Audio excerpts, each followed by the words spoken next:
Hello friends, എല്ലാവർക്കും പുതിയൊരിലേക്ക് സ്വാഗതം. ബഷീർ ദിനവുമായി ബന്ധപ്പെട്ട കുറച്ച് ചോദ്യങ്ങളാണ് ഇന്നത്തെ വീഡിയോയിൽ. ചോദ്യങ്ങളിലേക്ക് കടക്കാം. ആദ്യ ചോദ്യം, വൈക്കം മുഹമ്മദ് ബഷീർ ജനിച്ചത് എന്നാണ്? ഉത്തരം 1908 ജനുവരി 21. രണ്ടാമത്തെ ചോദ്യം, ബഷീർ അന്തരിച്ച വർഷം? ഉത്തരം 1994 ജൂലൈ 5.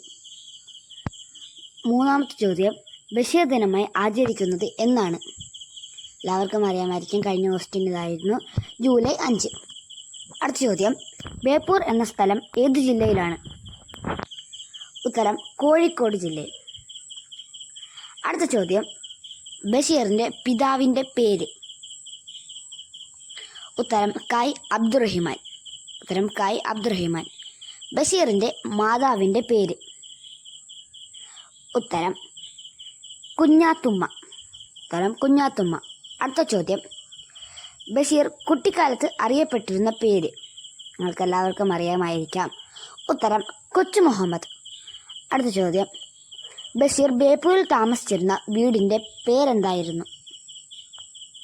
ഉത്തരം വയലാലിൽ വീട്. അടുത്ത ചോദ്യം, ബഷീർ ഒരേ ഒരു നാടകമേ എഴുതിയിട്ടുള്ളൂ. ആ നാടകത്തിൻ്റെ പേരെന്താണ്? ഉത്തരം കഥാബീജം.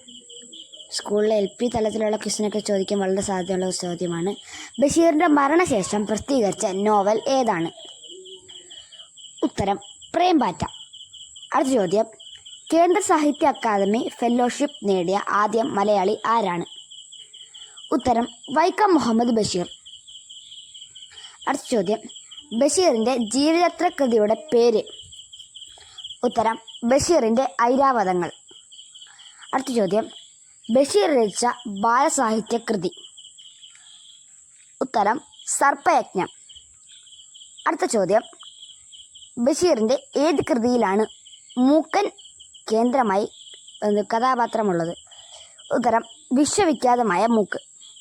നിങ്ങൾക്കുള്ള ബോണസ് ചോദ്യമാണ്. 5ാം ക്ലാസ്സിൽ പഠിക്കുന്ന കാലത്ത് ആരെ കാണാനാണ് ബഷീർ വീട്ടിൽ നിന്നും ഒളിച്ചോടിപ്പോയത്? ഇവിടെ ഇതുവരെ സബ്സ്ക്രൈബ് ചെയ്യാത്തവരുണ്ടെങ്കിൽ സബ്സ്ക്രൈബ് ചെയ്യുക. Thank you. എല്ലാവരും കമൻറ്റ് ചെയ്യണേ.